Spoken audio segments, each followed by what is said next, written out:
అనేక కారణాల గురించి మనం మాట్లాడుతూ పాపులను రక్షించుటకు ఆయన ఈ భూమి మీదకి దిగి వచ్చారు అనే విషయాన్ని మనము ధ్యానిస్తూ గత 2 వారాలుగా పాపము యొక్క నిర్వచనాల గురించి పాత నిబంధనలో పాపమును గురించి వాడబడిన పదాలు దాని భావాల గురించి మనం నేర్చుకుంటూ ముందుకు వెళతా ఉన్నాము. దేవుని ద్వారా క్రొత్త నిబంధనలో పాపమును ఎలా నిర్వచించారు? పాత నిబంధనలో పాపము నిర్వచించబడిన విధానము వేరు, క్రొత్త నిబంధనలో పాపము నిర్వచించబడిన విధానము వేరు. పాత నిబంధనలో వ్యభిచరిస్తే పాపము, ఇది పాత నిబంధన. క్రొత్త నిబంధనలో మోహము చూపే పాపము. పాత నిబంధన హత్య చేస్తే పాపము. క్రొత్త నిబంధన తన సహోదరుని ద్వేషించువాడు దేంతో సమానము? హంతకుడితో సమానం. ఇప్పుడు గమనించినప్పుడు పాత నిబంధనలో ఉన్న పాపము యొక్క తీవ్రత వేరు, కొత్త నిబంధనలో ఉన్న పాపపు తీవ్రత మరీ వేరు. జాగ్రత్తగా ఆ భావాలను మనం ఆలోచన చేయాలి. పాత నిబంధన తీవ్రతను ప్రభు వచ్చిన తర్వాత దాని యొక్క తీవ్రతను పెంచి ఆ తీవ్రత యొక్క పరిష్కారాన్ని చూపించిన ఆయన రక్షణ సంకల్పాన్ని మనము జాగ్రత్తగా పరిశీలన చేయబోతా ఉన్నాం. పాపము అంత తీవ్రమైనదని లేఖనం మనకు బోధిస్తూ ఉన్నప్పుడు ఆ పాపపు యొక్క తీవ్రత ఎరిగిన సాతాను ఆయన పిల్లలమైన సర్వలోకము పట్ల పాపములోనే ఉంచడానికి వాడి యొక్క యుక్తి కుయుక్తి గూర్చి ప్రభు ఏ రీతిగా మాట్లాడాడు, ఆ పాపపు నిర్వచనాన్ని మనము పరిశీలన చేయబోతా ఉన్నాము. దేవుని పిల్లరా, పాపము యొక్క నిర్వచనాన్ని 3 రకాలుగా నిర్వచించింది బైబిల్. మొట్టమొదటిగా పాపము అనగానే అవిధేయత అంది బైబిల్. పాపం అంటే చెప్పండి, అవిధేయత అంటే దేవుని వ్యతిరేకించుట, దేవుని మీద తిరుగుబాటు చేయుట. ఇది పాపం యొక్క నిర్వచనం. రెండవ నిర్వచనం ఏమిటంటే ఉద్దేశపూర్వకముగా చేయడం. దాని అర్థం ఏమిటంటే దేవుడు చెయ్యొద్దు అని చెప్పిన దాన్ని ఉద్దేశపూర్వకంగా ఎందుకు చెయ్యకూడదు అని చేయడమే పాపం యొక్క నిర్వచనములో రెండవ భావం. మూడవ భావము ఏమిటంటే పాపములో అనేక కోణాలు ఉన్నాయి, అనేక పదాలు ఉన్నాయి. కానీ మూడవ భావం ఏమిటంటే పాపాన్ని చేసేటట్లుగా ప్రోత్సహించడం. మూడవ భావం పాపాన్ని చేసేటట్లుగా ప్రోత్సహించడము కూడా భయంకరమైన పాపము అని లేఖనము నిర్వచిస్తూ ఉంది. దేవుని బిడ్డ, ఆ నిర్వచనములో ఉన్న భావాన్ని మనము జాగ్రత్తగా పరిశీలన చేయబోతా ఉన్నాం. క్రొత్త నిబంధనలో పాపం యొక్క తీవ్రతను గురించి చెబుతూ పాపానికి ఒక పదం వాడబడింది. ఆ పదం పేరు గ్రీకు భాషలో హమర్తియా. ఇదే పదము పాత నిబంధనలో మనం చూసినప్పుడు దేవుని బిడ్డలారా ఒక అద్భుతమైన పదం వాడబడింది, హఠ. హెబ్రూ భాషలో హఠ అనే పదాన్ని గ్రీకు భాషలో వచ్చినప్పటికీ హమర్తియా అన్నాడు. అంటే క్రొత్త నిబంధనలో ఈ హమర్తియా అనే పదం 300 సార్లు వాడబడింది. కాబట్టి పాపం యొక్క తీవ్రతను గ్రహించిన దేవాతి దేవుడు తన కుమారుణ్ణి ఈ భూమి మీదకి పంపుతూ ఉన్నప్పుడు యేసు ప్రభు వచ్చినటువంటి ముఖ్యమైన ఉద్దేశాన్ని మత్తయి గారు ఈ రీతిగా రాశారు. యూదులకు రాయబడిన సువార్త మత్తయి సువార్త. ఎవరి కొరకు రాయబడింది చెప్పండి? 4 సువార్తలు అందరి కొరకు వ్రాయబడలేదు. జాగ్రత్తగా మాట గమనించాలి.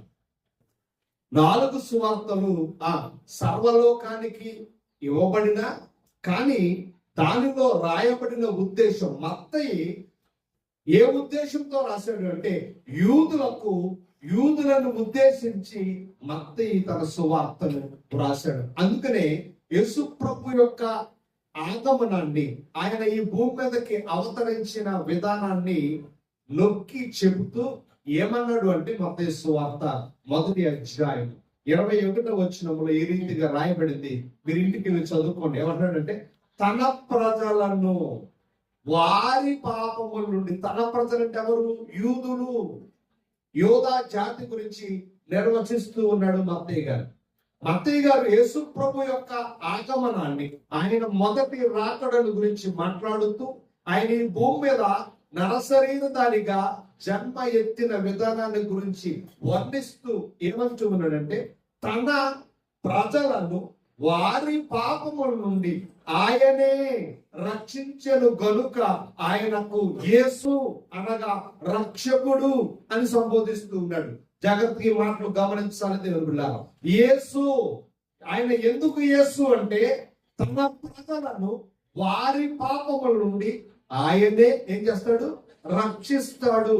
అనగా యోధా జాతి యొక్క పాపము నుండి రక్షించడానికి ఆయన ఈ భూమి మీదకి దిగి వచ్చాడు అని మత్తయి యేసు ప్రభు యొక్క జీవితాన్ని గురించి వర్ణిస్తూ మాట్లాడుతూ ఉన్నాడు దైవ జనాంగమ. మార్కు సువార్తను మనం గమనించినప్పుడు మార్కు రోమా జాతిని ఉద్దేశించి మార్కు సువార్త వ్రాయబడింది. ఎవరి గురించి వ్రాయబడింది? మార్కు సువార్త రోమా జాతి గురించి అభివర్ణిస్తూ వ్రాసాడు మార్కు సువార్త. లూకా సువార్త ఎవరి గురించి అంటే థియోఫిలస్ అనే పదాన్ని వాడి లోకా చరిత్రకారుడు లోకా సువార్తను రాశాడు. ఈ థియోఫిలస్ ఎవరు అంటే అతడు దేవుడు. థియోఫిలస్ అనే పదానికి అర్థం ఏమిటంటే అదొక టైటిల్, పేరేమి కాదు, అదొక బిరుదు అన్నమాట. మన భారతదేశంలో కొన్ని బిరుదులు ఉన్నాయి కదా. భారత రత్న అనేది మన భారతదేశంలో గొప్ప వారికి ఇవ్వబడే బిరుదు. ఎవరికి ఇవ్వబడే బిరుదు? గొప్ప వారికి ఇవ్వబడే బిరుదు భారత రత్న. అలాగే ఒక్కొక్క ఫీల్డ్ లో ఒక్కొక్క రకమైన బిరుదులు ఇవ్వబడతాయి దేవుని బిడ్డలారా. అదే రీతిగా ప్రపంచంలో గొప్ప, ఎవరు చేయలేని గొప్ప కార్యాలు చేసే వారికి ఇవ్వబడిన బిరుదు ఏమిటంటే నోబెల్ బహుమతి. ఏ బహుమతి చెప్పండి? ప్రపంచంలో ఉన్న గొప్ప వారు. అలాగే రోమా సామ్రాజ్యంలో గొప్ప వారికి ఇవ్వబడే బిరుదు ఏమిటంటే థియోఫిలస్ అనే బిరుదు. బహుశా థియోఫిలస్ అనేవారు ఎవరు అంటే రోమా సామ్రాజ్యంలో ఒక గొప్ప అధికారి. ఆ అధికారి ఎవరు అంటే లోకా గారికి మంచి స్నేహితుడు. ఒక మాటలో చెప్పాలంటే ఆ థియోఫిలస్ అనే వ్యక్తి యొక్క లోక బానిస పిల్లవాడిగా కొనబడ్డాడు. ఎలా కొనబడ్డాడు చెప్పండి? బానిస పిల్లవాడిగా థియోఫిలస్ అనే వ్యక్తి లోకాన్ని కొనుక్కున్నాడు. కొనుక్కొని ఆ కాలంలో బానిసలను కొనుక్కునే సాంప్రదాయం ఉంది. ఇప్పటికీ ఆఫ్రికా దేశంలో బానిసలను కొనుక్కునే సాంప్రదాయం ఎప్పటికీ కూడా ఉంది. దేవుడు జాగ్రత్త ఈ మాట గమనించినప్పుడు, కానీ థియోఫిలస్ దేవుణ్ణి తెలుసుకుని సత్యాన్ని తెలుసుకుని లోకాతో అన్నాడు, నీవు నా బానిస పిల్లవాడు కాదు, ఎందుకంటే దేవుడు ప్రేమ గలవాడు, మనమందరము సమానమే అని లోకాను ప్రేమించి ఆ బానిసపు చట్టము నుండి లోకాను విడుదల చేశాడు. ఆ కాలంలో ప్రారంభ శతాబ్దంలో ప్రభు జీవించిన కాలంలో బానిసలకు నుదుటి మీద ఒక సింబల్ వేసేవారు. కొంతమందికి భుజం మీద ఒక సింబల్ వేసేవారు. ఆ సింబల్ అర్థం ఏమిటంటే వీడు బానిస, ఈమె బానిస అనడానికి ఒక గుర్తును వేసేవారు. లోకం మీద ఆ గుర్తు వేయబడినప్పుడు ఆ గుర్తును చెరిపివేసి లోకాకు ఏమిచ్చాడంటే స్వాతంత్ర్యాన్ని ఇచ్చాడు. ఆ కృతజ్ఞత భావంతో లోకానికి వెళ్ళాడు. వైద్య శాస్త్రాన్ని అప్పటికే నేర్చుకుని యేసు ప్రభువును కూర్చున్నటువంటి ఆనవాళ్ళు అడిగినప్పుడు థియోఫిలస్ ను అభివర్ణిస్తూ లోకాసు వార్త, లోకాసు వార్త, అపోస్తుల కార్యాలు, ఈ 2 పుస్తకాలు థియోఫిలస్ కొరకు వ్రాయబడ్డాయి. అంటే గమనించాలి, అన్యుల కొరకు ప్రభు యొక్క చరిత్రను ఉటంకిస్తూ వ్రాయబడిందే యేసు వార్త, లోకాసు వార్త, అపొస్తలుల కార్యాలు. ఇప్పుడు మనం గమనించినప్పుడు 4వ సువార్త, ఏ సువార్త ఇది? 4వ సువార్త వ్రాయబడింది యోహాను సువార్త. యోహాను ఎవరికి రాశాడు అని గమనించినప్పుడు దేవుని బిడ్డలారా, ఆనాటి కాలంలో జ్ఞానులైన పరిసయ్యులకు, శాస్త్రుల కొరకు రాశాడు. అందుకనే ప్రారంభాన్ని ఎలా మొదలెట్టాడు అంటే, ఆది యందేముంది? వాక్యం ఉండెను, ఆ వాక్యము దేవుడై ఉండెను. అంటే గమనించాలి, జ్ఞానులకు వ్రాయబడిన సువార్త. ఎవరి కొరకు వ్రాయబడిన సువార్త? జ్ఞానుల కొరకు వ్రాయబడిన సువార్త. అందుకనే 4 సువార్తలు ప్రారంభం ఒకలాగా ఉండవు, ముగింపు కూడా ఒకలాగా ఉండదు. ఏ సువార్తలు? 4 సువార్తలు ప్రారంభం ఒకలాగా ఉండదు, ముగింపు కూడా ఒకలాగే ఉండదు. అంటే ఎందుకంటే 4 రకాలుగా 4 వ్యక్తుల చేత పరిశుద్ధాత్మ దేవుడు సువార్తలను రాయించాడు. యోహాను గారు మాట్లాడుతూ యేసు ప్రభు యొక్క నరావతారం, ఇన్కార్నేషన్, నరశరీరధారిగా యేసు ప్రభు భూమి మీదకి వచ్చిన పదం ఇన్కార్నేషన్ అనే పదం వాడబడింది. క్రీస్తు నేడు పుట్టెను అనే పదం తప్పు, వాడకూడదు. ఆ పదం వాడకూడదు. ఆయన భూమి మీదకి వచ్చాడు అనే పదం చెప్పబడింది, కానీ పుట్టెనే అనే పదం చాలా తక్కువగా తర్జుమా చేయబడింది. కాబట్టి ఎందుకు ఈ మాట నేను మీకు పదే చెప్తున్నాను అంటే, బైబిల్లో రాయబడిన ప్రతి పదాన్ని మనము గ్రహించాలి, ప్రతి పదములో ఉన్న భావాన్ని మనము గ్రహించాలి దేవుని బిడ్డలుగా. ఇప్పుడు యోహాను గారు యేసు ప్రభు భూమి మీదకు వచ్చిన విధానాన్ని గురించి ఏమని మాట్లాడుతూ ఉన్నాడో తెలుసా? అక్కడున్న శాస్త్రులతో, అక్కడున్న పరిచయులతో, అక్కడ కొంతమంది మరి కొన్ని రకాల మనుషులు ఉన్నారు, కొన్ని రకాల విధానాలు ఉన్నాయి. బాప్తిసం ఇచ్చే యోహాను యేసు ప్రభువుని గురించి మాట్లాడుతూ ఏమంటూ ఉన్నాడంటే, యోహాను సువార్త 1వ అధ్యాయము 29వ వచనం అంటాడు, మరునాడు యోహాను యేసు తన యొద్దకు రాగా చూసి, ఇదిగో లోక పాపమును మోసుకొని పోవు దేవుని గొర్రె పిల్ల. గమనించాలి, బాప్తిసం ఇచ్చే యోహాను ప్రభువుని గురించి పరిచయం చేస్తూ, ప్రభువుని గురించి మాట్లాడుతూ, ఎవరైనా ఒక జాతికి ఈయన రాజుగా రాలేదు, ఒక కుటుంబానికి ఈయన కుమారుడుగా రాలేదు.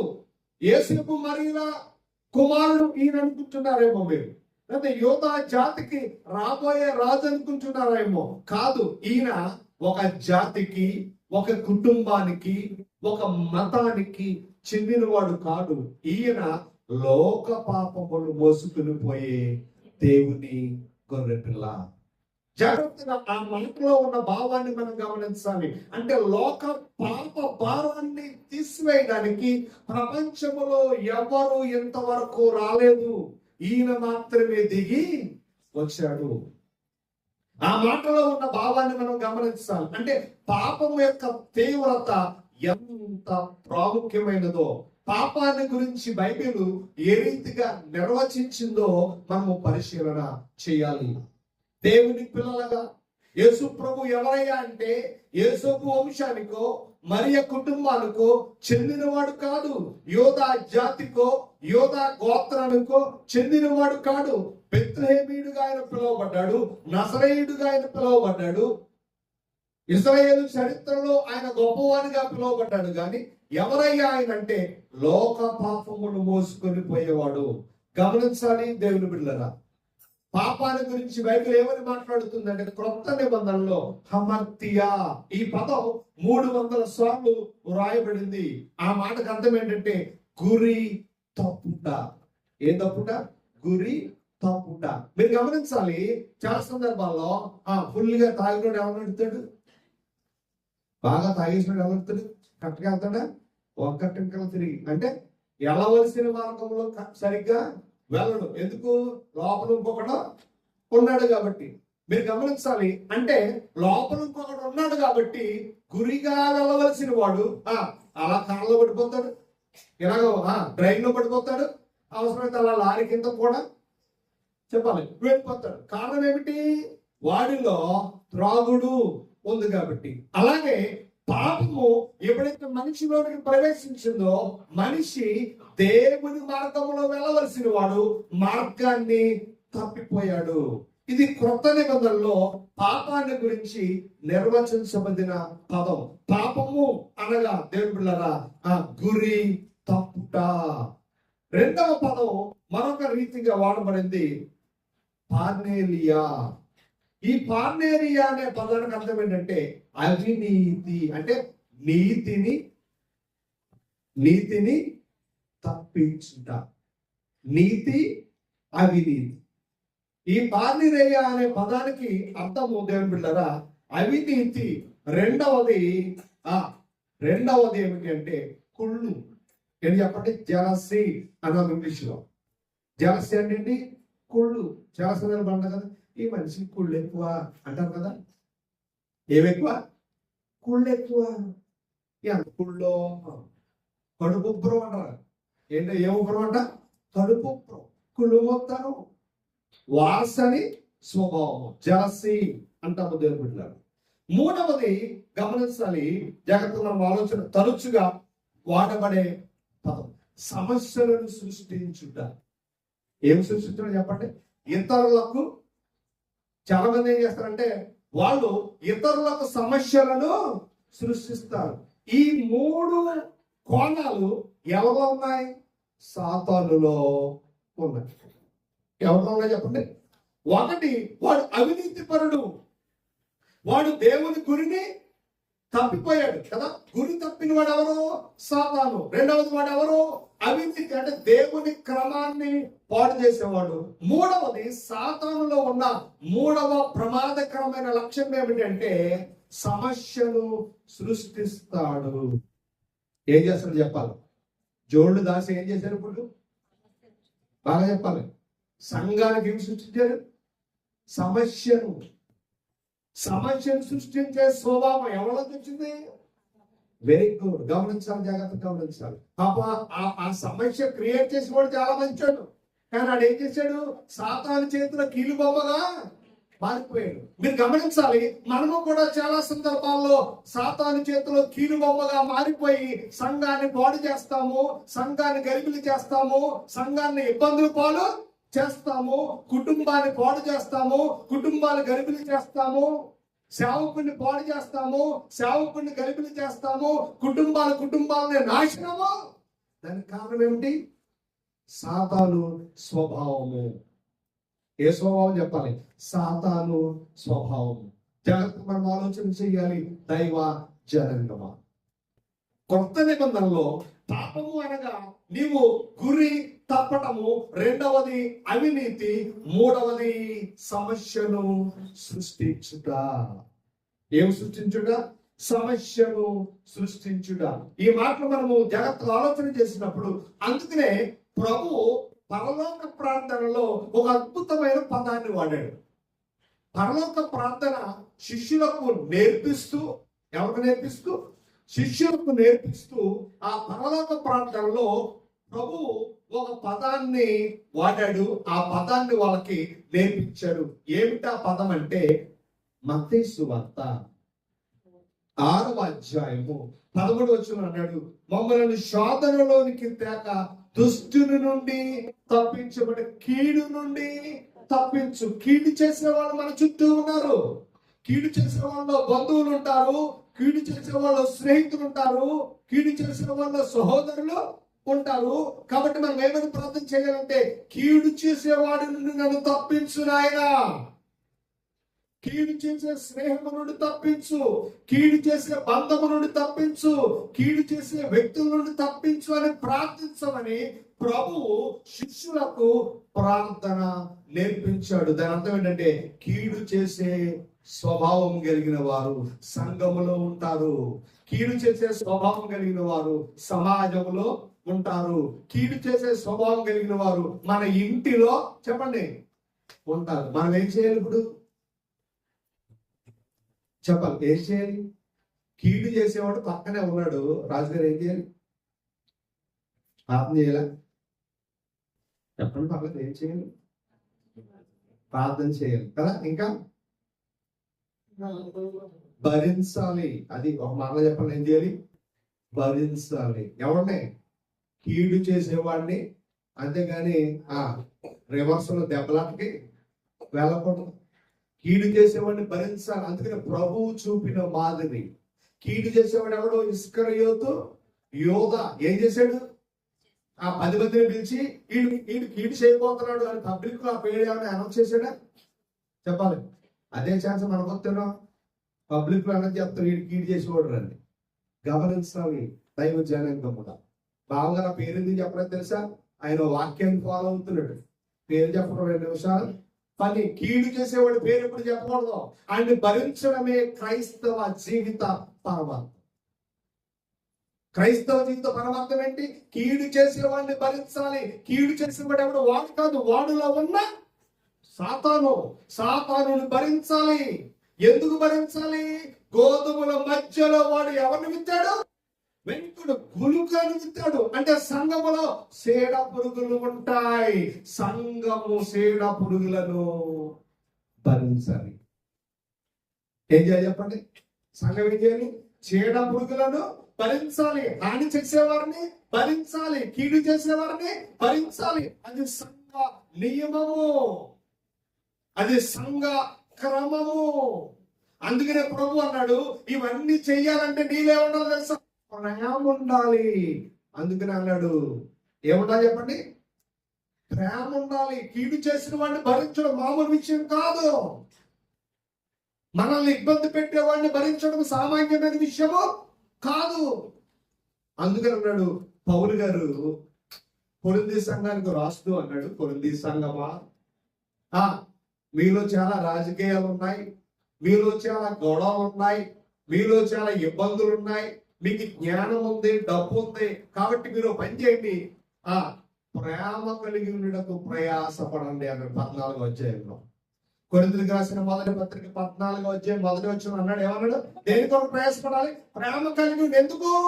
కీడు చేసేవాడిని భరించాలి సంఘం, అవమానపరిచేవాడిని భరించాలి, మనం ఇబ్బందులు పాలు చేసేవాడిని భరించాలి. ఎందుకంటే సాతాను కుయుక్తి నిన్ను పడగొట్టడానికి కీడు చేసేవాడిని నీ ముందుకు తీసుకొని వస్తాడు. నిన్ను ఇబ్బంది పెట్టేవారిని ముందుకు తీసుకుని వస్తాడు. దాని అర్థం ఏంటంటే నిన్ను పడగొట్టడానికి సాతాను అనేక ప్రయత్నాలు చేస్తాడు అని లేఖనము చెబుతా ఉంది. సాతానులో ఉన్న లక్షణం ఏమిటో తెలుసా? సాతానులో ఉన్న లక్షణము ఏమిటది? ఏమిటా లక్షణము? వాడు ఏం చేశాడు? గురి తప్పాడు. అందరిని గురి ఏం చేస్తాడు? గురి తప్పిస్తాడు. వాళ్ళలో ఉన్న 2వ లక్షణం ఏమిటంటే వాడి అవినీతిపరుడు మనందరినీ అవినీతిలోనికి నడిపిస్తాడు. 3వది గొడవలు పెట్టడమే వారి నైజం. ఏం పెట్టడం?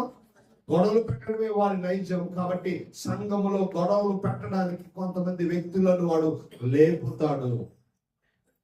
కొంతమంది వ్యక్తులను లేపుతాడు, కురుకులుగా వాడిని వాడుకుంటాడు కదా. యోబు మీద భార్య తిరుగుబాటు చేసింది. ఏమంది? చచ్చిపోరా దరిద్రం నిలిపోద్ది. యోబు అందా లేదా? ఏమంది?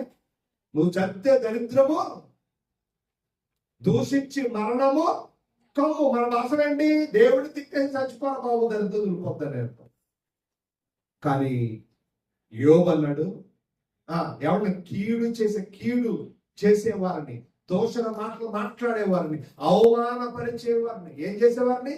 అవమానపరిచేవారిని భరిస్తూ యోబు గారు అన్నాడు, అంటే దేవుడు వలన నువ్వు మేలు అనుభవిస్తావా, కీడు అనుభవిస్తావా?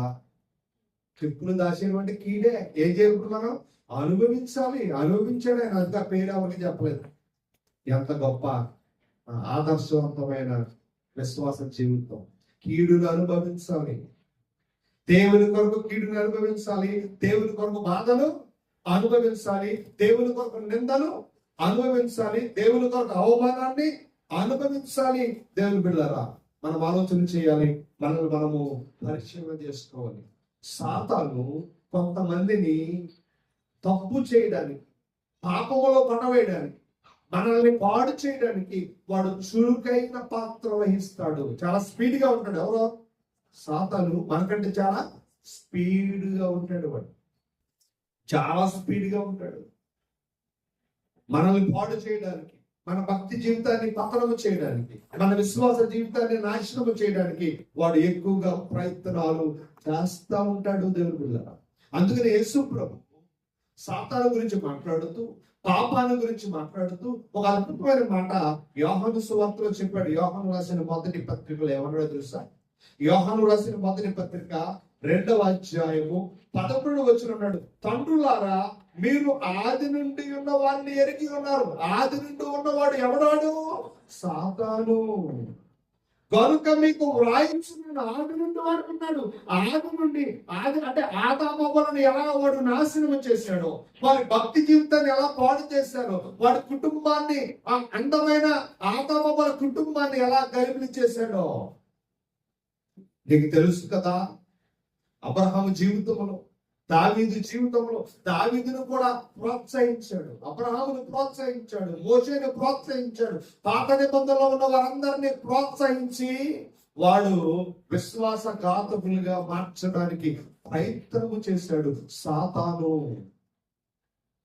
వాడి గురి ఏమిటంటే నిన్ను గురి తప్పించడమే వాడి గురి, నిన్ను పాపములో పడవేయడమే వాడి యొక్క ముఖ్య ఉద్దేశము. కాబట్టి కీడు జరిగిన నువ్వు భరించాలి, దేవుని కొరకు సహించాలి. దేవుని కొరకు ఏం చేయాలి? సహించాలి. జాగ్రత్తగా ఆయన పిల్లలకు మనము ఆలోచన చేయాలి, జాగ్రత్తగా మాటలు మనం ఆలోచన చేయాలి దైవజనంలో. అదే యోహాను రాసిన మొదటి పత్రికలో మరొక మాట రాయబడింది. అదే యోహాను రాసిన మొదటి పత్రిక 5వ అధ్యాయము 18వ వచనం అంటాడు, మనము దేవుని సంబంధులమనియు లోకమంతయు దుష్టుని యందున్నదనియు ఎరుగుదుము. మనం ఎవరి సంబంధము? దేవుని సంబంధము. లోకమంతా ఎవరిలో ఉంది? దుష్టుని సంబంధులు. వారు తిరుగుబాటు చేస్తారు, లోకం తిరుగుబాటు చేస్తుంది, లోకము నిన్ను అవమానపరుస్తుంది, లోకము నిన్ను తిడుతుంది, లోకము నిన్ను కొడుతుంది. కానీ దేవుని పిల్లలుగా మనం ఏం చేయాలి? సహించాలి.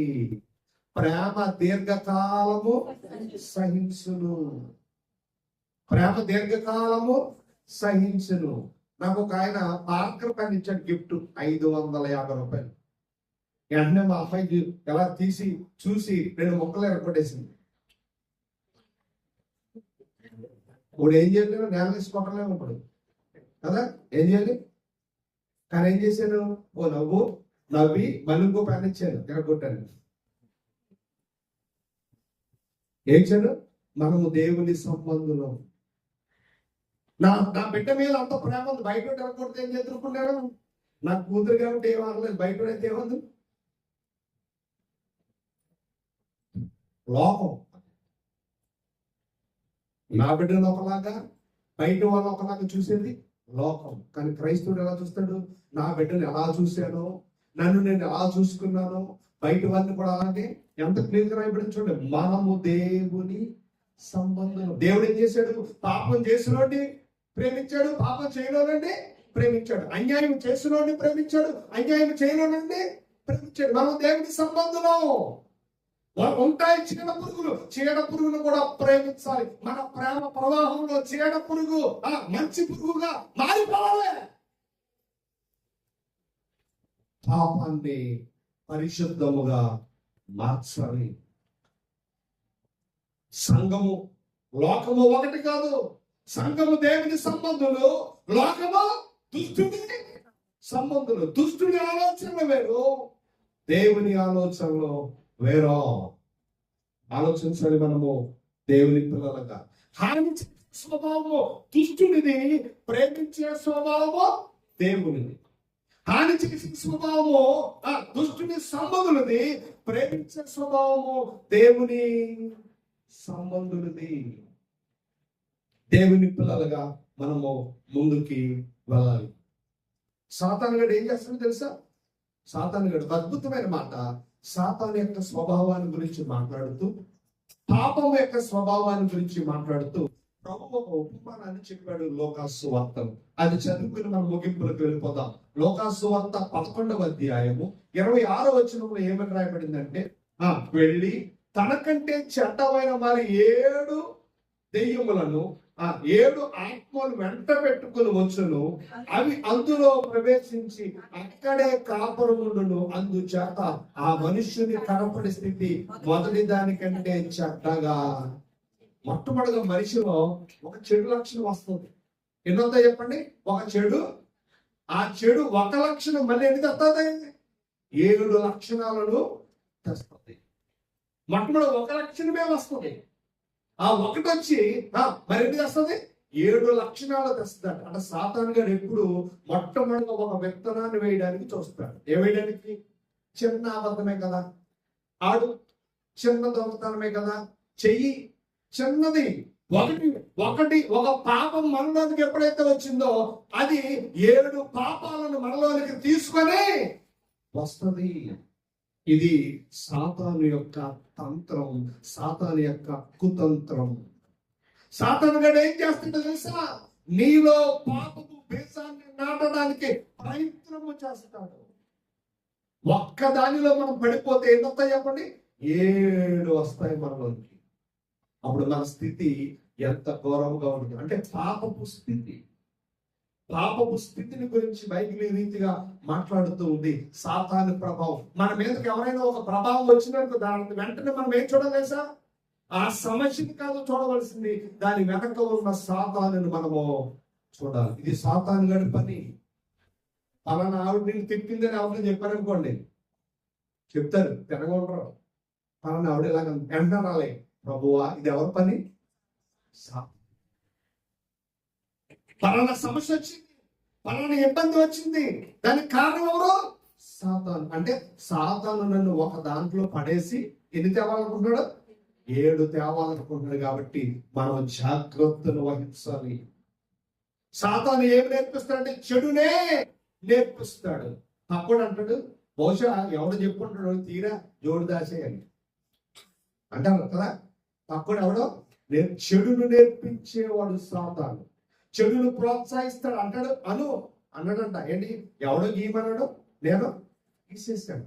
నేర్పించేవాళ్ళు పక్కనే ఉంటారు, చెడును చేసేవాళ్ళు పక్కనే ఉంటారు. చెడును ప్రోత్సహిస్తున్నాడు అంటే వాడిలో సాతాను తీసుకునే ఉన్నాడు.